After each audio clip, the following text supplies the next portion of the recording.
We set out the next morning toward the lake where Dylan had gone for water. By then, the heat was unbelievable. It seeped up through the uneven mounds of already hardening lava under our feet, and the ash cloud above us held it in like a blanket. Of course, heat rises, so flying was out of the question. The least boiling place was on the ground. We were being slow-cooked like bird-kid stew, and I was the bitter onion, so mad at Dylan I could spit. Most of us were doing okay regulating our body temperature, mutant genes, etc., but poor Akila was looking a little rough. Her tongue hung out of the side of her mouth, but there was none of her signature drool, and she was panting super loud. "Are you all right, my darling?" Total asked, trotting alongside her. Akila whined, and he jumped to lick her face a few times. That was just about the most real, dog-like thing I'd ever seen Total do, and, I'll be honest, it kind of freaked me out.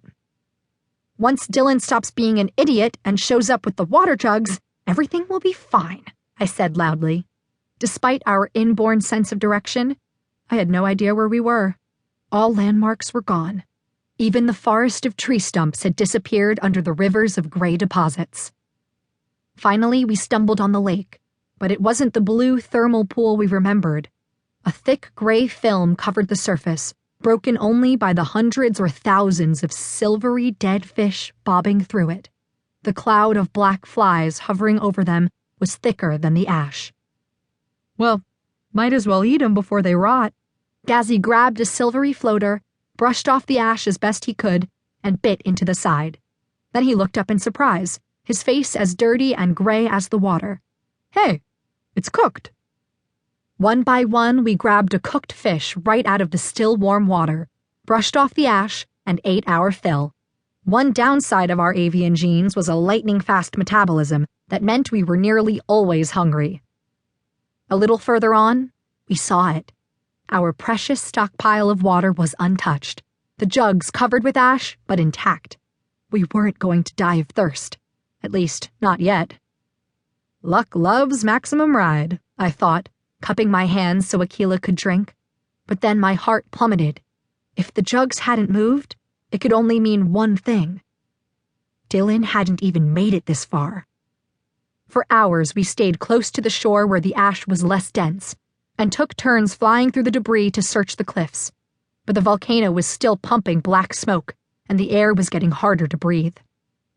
I was bent over after one of these missions, hacking up some blood and wondering if my fast healing ability included my guts, when I spotted a charred gray knob poking out of the rubble. "Another cave bone," I sighed. "Looks kind of femur-y." That's how we had known the island's underwater tunnels had collapsed after the apocalyptic meteor.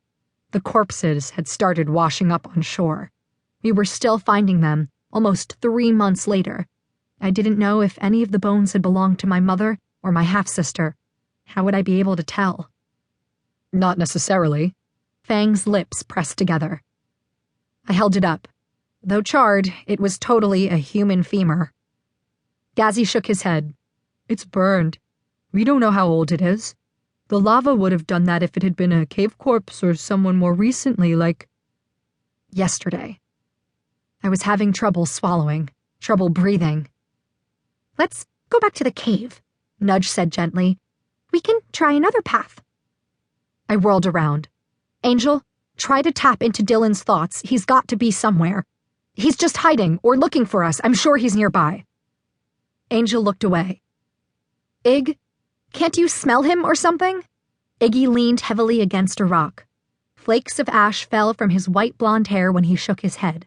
Though his eyes were unseeing, they were full of pity. "It's not him," I insisted, kicking ash back over the bones. "It's like Dylan's cognitive connection just stopped," Angel said finally. "Like with your mom and Ella." "We never found their bodies." My jaw tightened. "We don't know what happened to them. Just like we don't know what happened here." It was getting harder to say his name. "Everything is dead, Max." Angel's tone was firm. "Everything except us." "No." I wanted to shake her. "Guys."